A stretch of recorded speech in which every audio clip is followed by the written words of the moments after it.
Hello, friends. We're back again. It's Fightful Overbooked, and if it's Saturday morning, then it must be the most important show on the entire Overbooked lineup. That's right. More important than Tag Talk, more important than coexisting with Rob and Maggie, more important than FMC, more important than Joel and Kate, who might show up to work this week, more important than Indeed with Righteous Reg and Mike. What else have I got? Am I missing one? New Japan Bread Club with Matt and Kieran. Yeah, Bread Club. I was thinking of all the live shows, but either way, we're not live, so what does it matter? Yeah. Either way, it's newsworthy. It's February the 11th. So why don't you come and grab all your news and grab a coffee and come and hang out with us. Jeremy Lambert. All right. I have my coffee. Perfect. You know? That is a mug of all mugs. What does that say on the mug? I don't even know what it says. San Francisco. I've never been to San Francisco. I have no idea why there's a San Francisco mug here. But as people can maybe or may not see, if you're listening on audio form, you can't see anything. This is a different setup. I am technically on vacation, but you know what I said, Joel Pearl? I said, even though I'm on vacation, even though I'm on location, I still want to do Newsworthy. I still want to do some content for the people, for you people. And so I'm here to do Newsworthy. And yes, we're in a nice little sunroom. Everybody can see all the trees behind me and whatnot. I have my coffee. I have food. I might be eating during this show. I don't know. It's Newsworthy, Joel. We don't take ourselves serious around here. God, no. Who takes the news seriously, Jeremy? Why would anyone do that? It's wrestling. It's news. At these dorks yelling at me of like, is this news? Why is this news?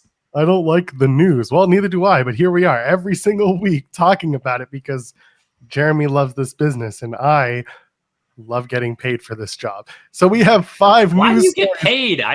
I'm trying to cut that just completely off. You're getting more. You're going to Montreal next week for Elimination Chamber too? Like what? Yeah. So I will be completely transparent. So yes, I pitched, and I never do this. I pitched Sean and Jimmy on a potential story for Elimination Chamber. It's twofold. By the way, what I pitched was absolutely not even WWE related, but I told Sean, I said, hey, if there's something WWE related, like a press junket or media availability that I can attend, I would absolutely do that. So Sean said, yes, and you're going to do it. So I'll be at Elimination Chamber in Montreal. I will be at the press junket that's going on the day before the event, but I'm actually going in because IWS, who is a Montreal indie that's been around for a long time, they are putting on a joint event with GCW in Montreal in March. And then the week after that, GCW is coming to Toronto for the first time in, I think, ever, if not a very long time. And so I'm going to talk to a few people who are involved with the show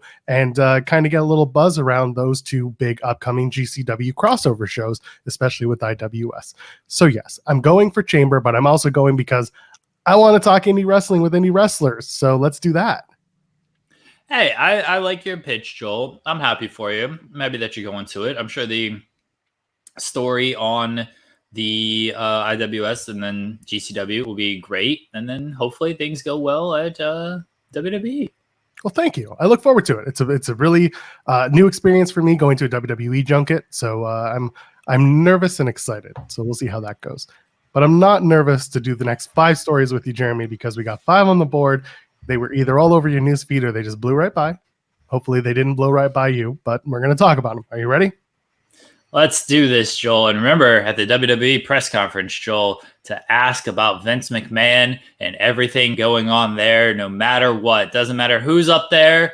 That's the question you have to ask. Otherwise, you're a coward, according to the internet.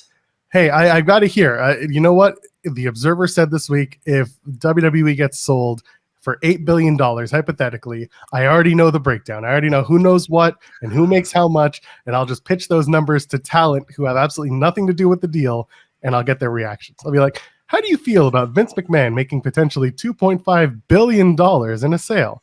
And they'll be like, the show this Saturday will be great.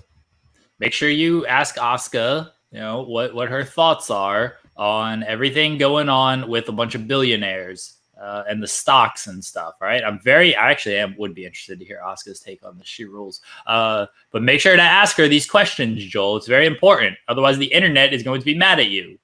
She would miss me in the face so fast. Oh, that'd be great. That's good content. That is good content. I'd actually be okay with it. I'd sell the hell out. Great content. Let's do that. All right. Speaking of good content, number 5, Eddie Kingston says MJF is a piece of shit. I don't know why he's AEW champion. Eddie Kingston was on Mark Maron's WTF podcast, which he finally dropped all of the interviews this week. Did Mark Maron on his free show. God, these were really good. We've been talking about these interviews for the past couple of weeks because Jeremy is subscribed to the full Maron on his service. Good God. Eddie Kingston has been all over socials this week because of this comment and everything else that followed on Twitter. Talk to me about this, Jeremy, because this is such a fun story. Yeah. I figure Eddie would take notice. He takes notice of stuff on the internet, or MJF would take notice. They both did, which was, I knew what I was doing with this headline. I will say, I'm Barry Horowitz myself there. First off, the Mark Maron podcasts have been really fun because Maron, I think we've talked about it before, but like not a wrestling fan. This is like even though he was part of Glow, like doesn't really get the ins and outs of wrestling. He just knows wrestling from whatever he learned on Glow, which wasn't much when it comes to the world of AEW and WWE. So like he's going on this journey of becoming a wrestling fan, and he went to Dynamite in LA, and he's talked to Jericho, he's talked to Tony Khan, and now he talked to Eddie and MJF, and he talked to like Bryce Rinsberg backstage as well. But really good interviews and stuff. And it was fun hearing like Maron's perspective of it because he doesn't know these people. He doesn't really know their stories. He's just kind of talking to them for the first time and seeing like, hey, what's your deal? Basically, I did like in the MJF portion where he's like, oh, we're going to go to our portion with MJF. And he's like, MJF, really nice guy and everything. And then he's like, once we turn the camera on, like, I got to be mean to you, right? He just exposes MJF right there on his podcast. I should have wrote an article on that. Maybe I'll save that down the line. But yeah, he just exposes that MJF is like very nice guy. And once we turn the camera on, like, oh, he's going to be a jerk to everybody here. So that was good. The MJF portion was good. And then Eddie, I don't know if Eddie is working or shooting with this kind of stuff, and that's kind of the brilliance of Eddie Kingston anyway, is that you don't know like what if he is talking shit because he just wants to talk shit, or if he's like, I'm setting something up. People have shown the list that MJF has had, and Edward is right after Warho, so you think maybe that is a storyline coming up, and Eddie's just getting ahead of it. If so, good on him. And if he actually hates MJF, good on him too. It's good banter. It's good content. I really like these interviews in this series that Mark Maron did. I'm a little sad that it's over because it was a fun listen. There's only like 4 episodes, but it was a really fun listen to hear his journey as a wrestling fan and go into AEW. You ever think that maybe that list that MJF has where it says Edward, he's talking about Impact star Edward Edwards? Edward Edwards. I don't think so. I mean, maybe it could be true. That could be it. You never know. Maybe it's just a big miscommunication, misunderstanding. And these two they're friends. They owe Impact one because nobody on Impact got on TV during Kenny Omega beating all their talents. Rich Swann is having a title match in a couple of weeks, and that's who lost the Impact World Championship. Anyway, let's move on. Actually, no, I don't want to move on yet. I do want to talk about how subsequently to this article, Eddie Kingston has went on a Twitter tirade, a rampage, where he's like, I have no friends, I hate everybody except for Mox and Penta, and everyone else sucks. He's just going off on the pillars. Do you think that this is potentially turning into a storyline, or do you think Eddie is just like kind of being Eddie and getting away with it because it's very entertaining? Both, honestly. Like, I can totally believe that Eddie Kingston doesn't like some of these people. I mean, like, we know the story with him and Sammy and everything. Eddie admits it himself. He's calmed down over the years, but he admits himself that he's a little hot-headed sometimes. So I could see him just being like very irritated with certain things and being like, man, fuck all this. Like, I'm just going to say what I'm going to say. And I don't think it's going to, people will know I'm kind of working, whatever. And then that's how I feel a little bit like the best works have a little bit of a shoot in them, right? Like, I'm sure Cody and Roman are friends, or they're work friends, whatever, but they're going to say some things in the next few weeks that are a little bit personal, and it's probably going to make for some really compelling television. And that's what Eddie Kingston's basically doing here. Is he gonna say some stuff that like, this is how I actually feel. I don't like these people. I work with them. Cool. We're gonna make some money together. Like, this is sort of the best shit. It's when it goes too far, when you're eating muffins at a press conference, that it becomes an issue. I was about to say Eddie Kingston's going to show up on an episode of Dynamite and say, "I'm hurt, I'm tired, I'm old." Oh, fucking great! And our champion. Oh, he should do it. That's how. He should do it. He should 100% do that. I would love it. You know what? As long as he doesn't end up in prison, but if he did, well, Johnny Gargano recalls wrestling in a prison, so clearly he's got all the inside scoops as to how Eddie Kingston could get by. What the hell? What I saw this pop up last night, and Johnny Gargano recalls wrestling in a prison as the headline, and it's Johnny Gargano talking to Beat of Sports, and the first thing I thought of was like, that's a really rude way to talk about WWE, but here we are. Were there a lot of comments? So I was driving when this went up yesterday, and I didn't check much social media when I got here last night. Were there a lot of comments of like, "Oh, that's a weird thing to call WWE"? Like, I feel like a lot of people like probably commented. I saw a couple of people do it, and I'm sure there were a bunch more who did it, but I did see a couple, and I just had a good laugh about it. Oh, bless him. So yeah, he was on Beat of Sports, and it's very generic interview. I couldn't tell how familiar these guys were. One guy was not familiar with wrestling like at all. The other one seemed a little familiar with wrestling. But the question they asked they kind of get to know you kind of questions of like, oh, what's the coolest place you've ever wrestled? What's the most interesting place you've ever wrestled? Like stuff like that. And one of them was like, what was like the weirdest place you've ever wrestled? And Gargano was like, went to a prison and wrestled. He's like, so I don't know, I was on the independent scene. They just set up a ring in the yard and we just wrestle while they were doing workouts and hanging out and stuff. And that was it. That was the weirdest place I've ever wrestled. And the guy was like, because Gargano just initially says like a prison. And then the guy follows up, is like, well, you got to tell me more about like this prison wrestling that you have done. And then Gargano tells the full thing. But I was a fun little story. I'm just like, yeah, sure. Why wouldn't there be indie wrestling in a prison yard? Like, why wouldn't there be, honestly? It's amazing to think that indie wrestling could end up at a prison like that. Sorry, I went a little too deep for those who don't watch NXT. No, this is a really funny little anecdote. I would love to see the footage. I'm sure it does not exist. But it does remind me that earlier this week on Twitter, Cody Deaner, who is an Impact wrestler, mentioned that the funniest and weirdest place he ever wrestled was in an abandoned subway station, a 60-minute match, and it was paid for by the Canadian government. And I asked him a bunch of questions. I was like, wait a minute, when was this? And like how? And we kind of figured out when and where it was. But like the first thing I said was, for anyone who lives in Toronto, there's a subway station called Lower Bay that is out of commission, does not exist. No one stops there. But once in a while, it's opened up for like certain events and special things because it's still in good shape. Long story short, I was like, this just screams Lower Bay Station in the middle of the night. And Deaner's eventually we figured out, yes, it was. So wrestlers who have wrestled in weird places, I want more of those stories because I think I don't know if there's a market for it, but if you are an interviewer and you talk to like really any wrestler, especially any wrestler that worked the independent scene long enough, you will probably get some very weird stories like that. And it's an easy question to ask of like weirdest place you've wrestled. Because when we had Vinny Pacifico on, shout out to him, he rules. When we had him on, he told us about this indie show that had like skeletons and like just in the aisleway and stuff. It was a very weird like setup. I don't recall the full story. My memory is terrible. But he had a very good like, oh, this is the weirdest place I've wrestled story. So yeah, note to all interviewers out there, if you are looking for just an easy question that I don't think a lot of wrestlers get asked a ton of, like, hey, weirdest place you've wrestled. Easy question that could lead to a fun little story. You can learn about wrestlers wrestling in prisons or subways.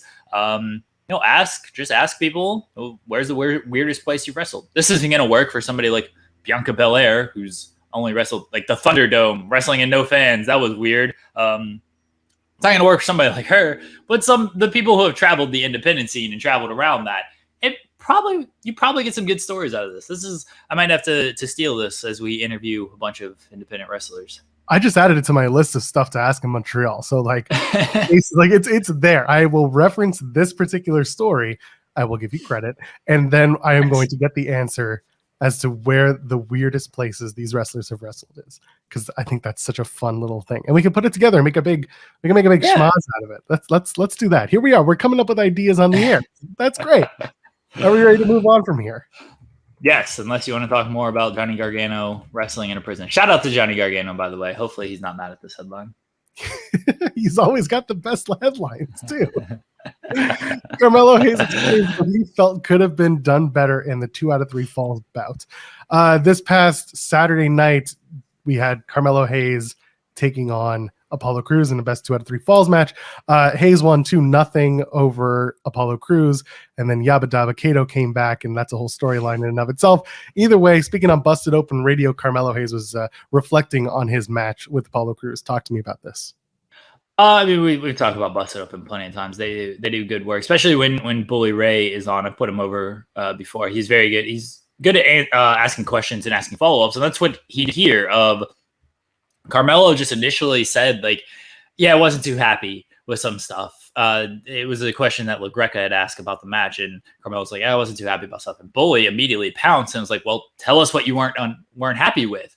And then I thought it was good on Carmelo Hayes to like give some insight to this so quickly after the match. Like, this interview was done on like Tuesday, I think, and then the match was on Saturday. So he was quick to just point out, like, you know, it was 2 out of 3 falls. We did 2 straight falls, and I don't think the crowd was like conditioned for that. Like, I don't think we did a good enough job letting them know, like, hey, I'm gonna win these 2 straight falls. Like, we ain't gonna see this 3rd fall. And he's like, I think the crowd was like ready for Apollo to win. So it's like, all right, well, now it'll kick into the high gear.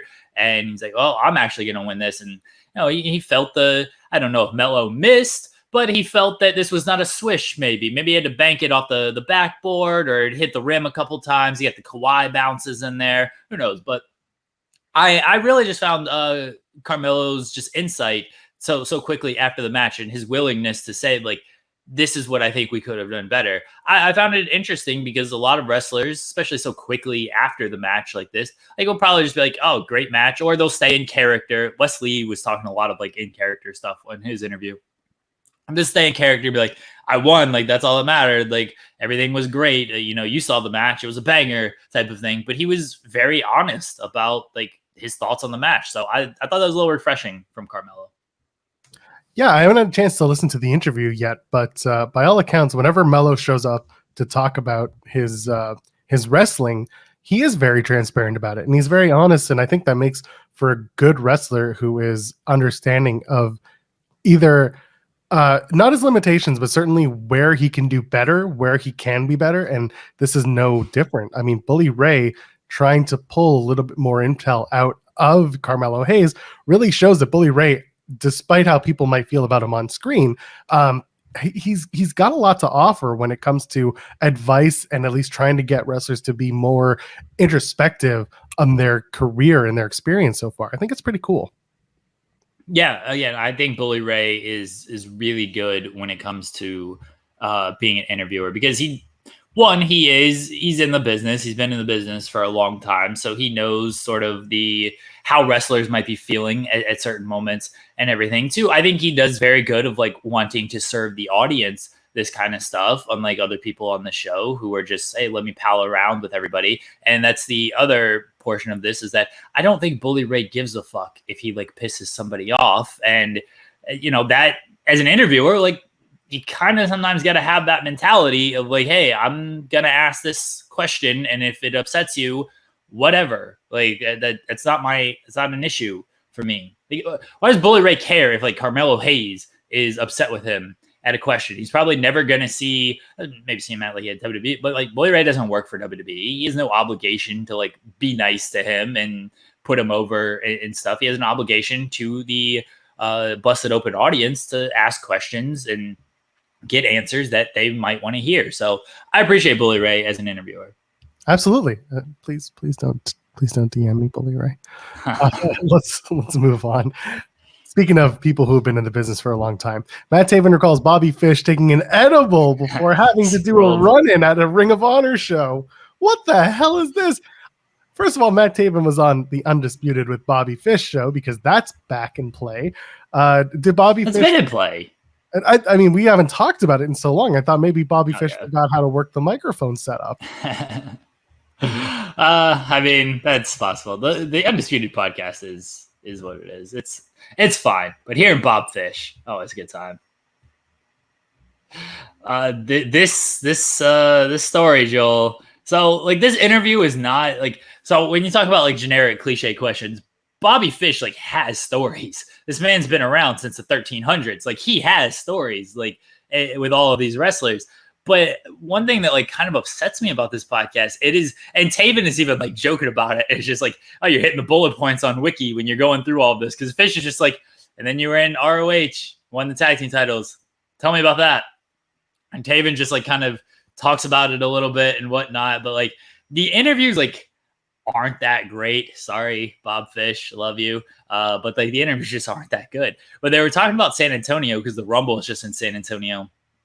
And then they're just both like, oh, we got a San Antonio story to tell. And like, they're a little hesitant at first. And they're like, oh, fuck it, let's tell it. Like, okay, nobody's going to get in trouble over this. It happened 2015. It's way in the past at this point.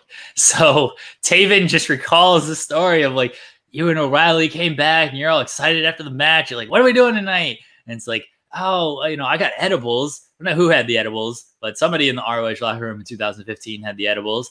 I was like, I got edibles. And Fish is like, yeah, I'll take one.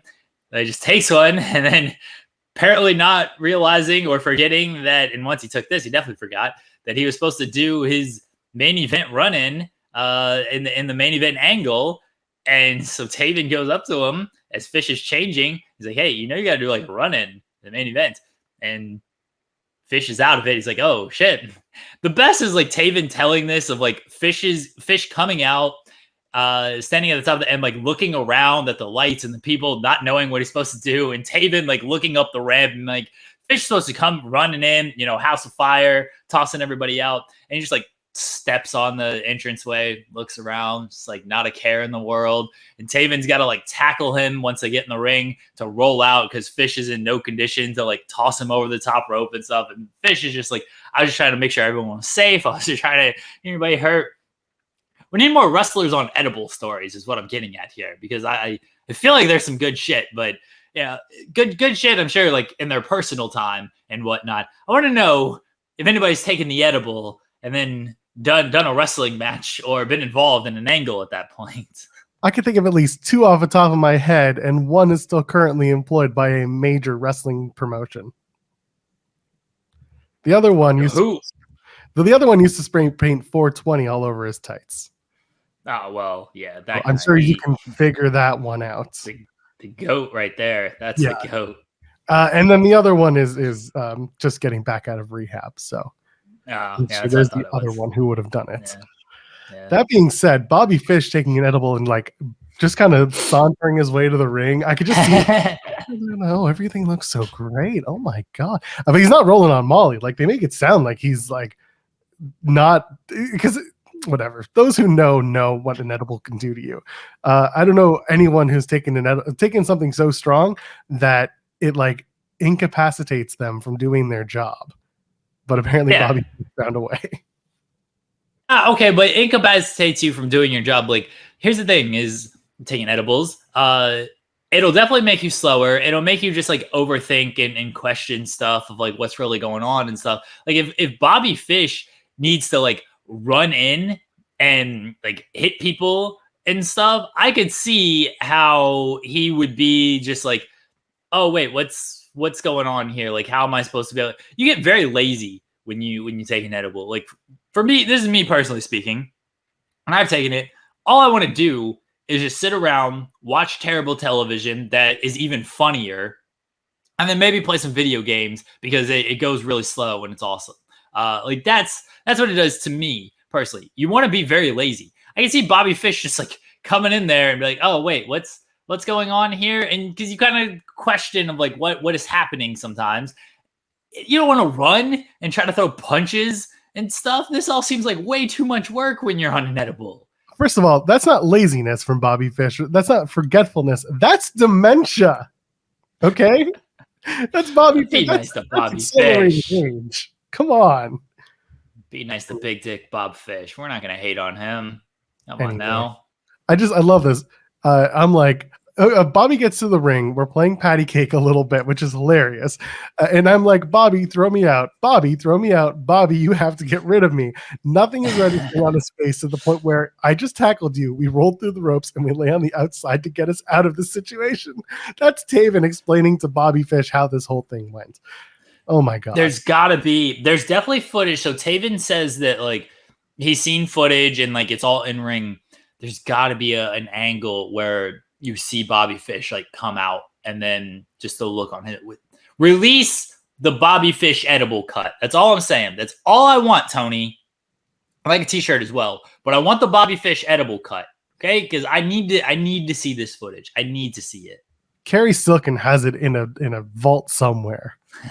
That's his most important footage that he's ever not unearthed. Anyway, speaking of Tony Khan's on WWE sale process, I'm interested in it very much and potentially being involved. Tony Khan has had a lot to say recently, and he was on Mark Hoke and the Mark Hoke Show talking about the WWE sales process. Talk to me about this.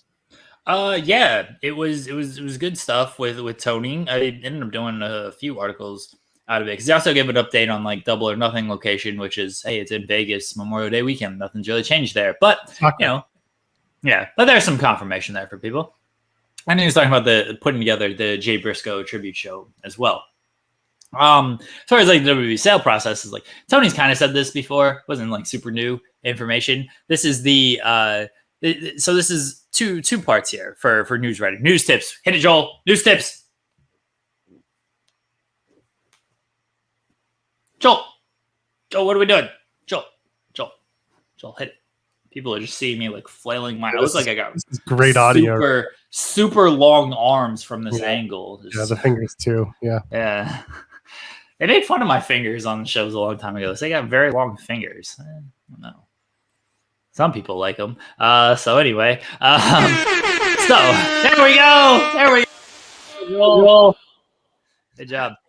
All right. Until we got back into this whole thing. So two parts to this. One is like, even if somebody says something that is sort of repeated information and not exactly not new and not even like years old, because sometimes you'll run a story that is like, oh, this person said this 5 years ago, but whatever, it was 5 years ago. Like, they're telling an old story, whatever.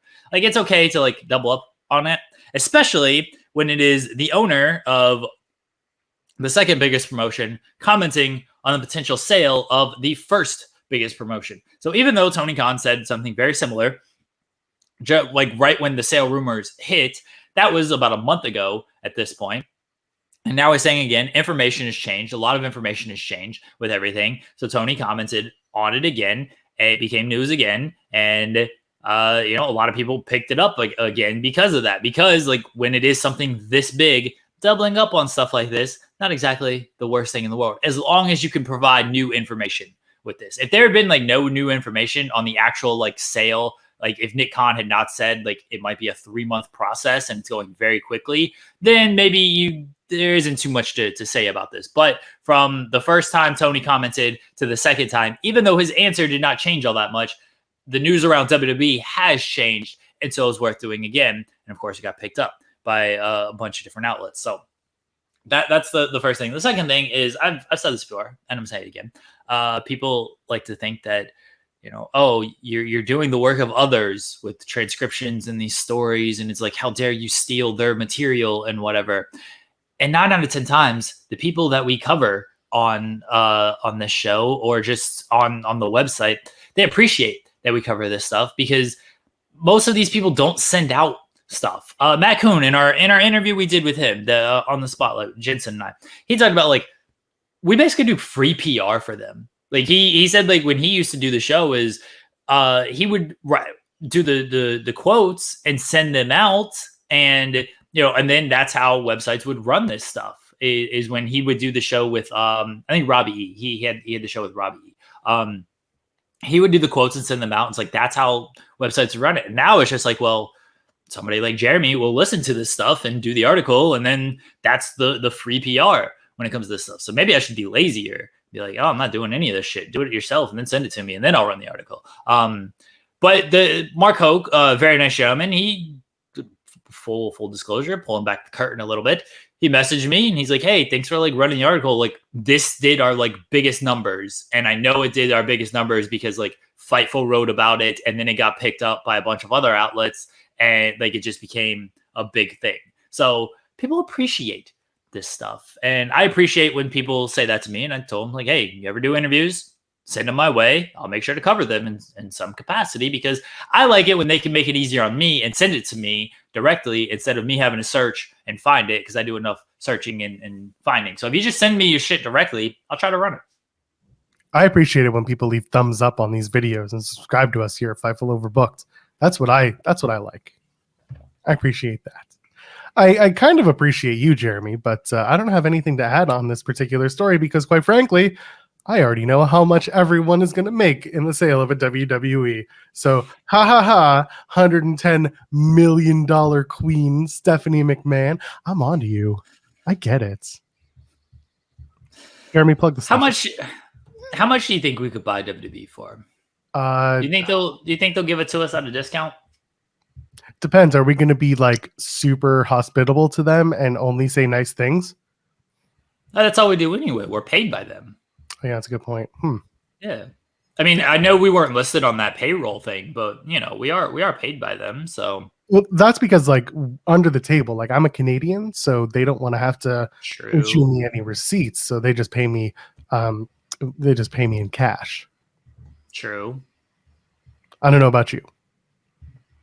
I will not disclose how WWE pays me because I like to keep that off of the government radar as well. But you know that wire transfer that comes from a foreign country, it hits well. I will say that. Shout out to the Swiss, neutral in every way imaginable.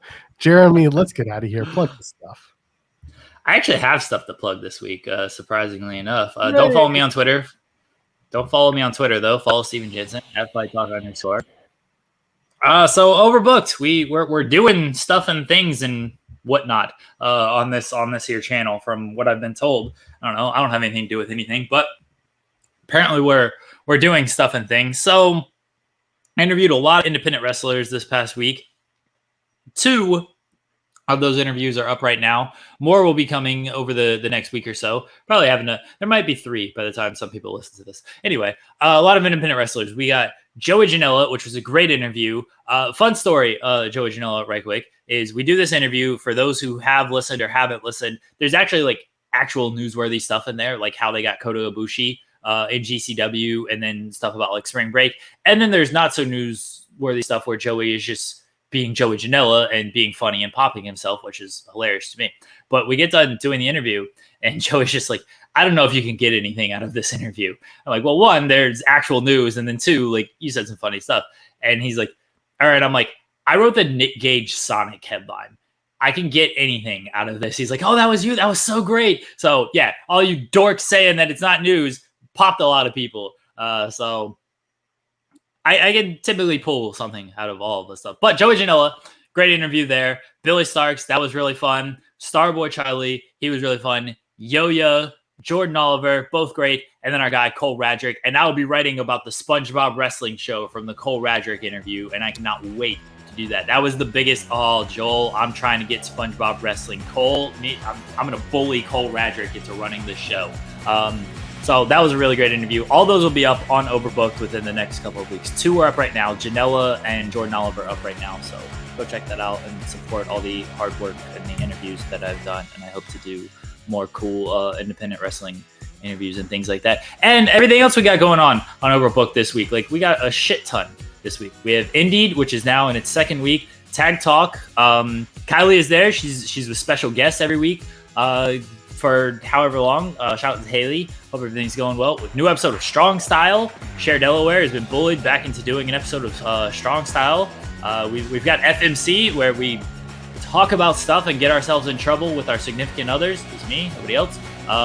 We've got Joel who shows up sometimes and is a random mystery partner who also shows up sometimes. coexisting with Rob and Maggie.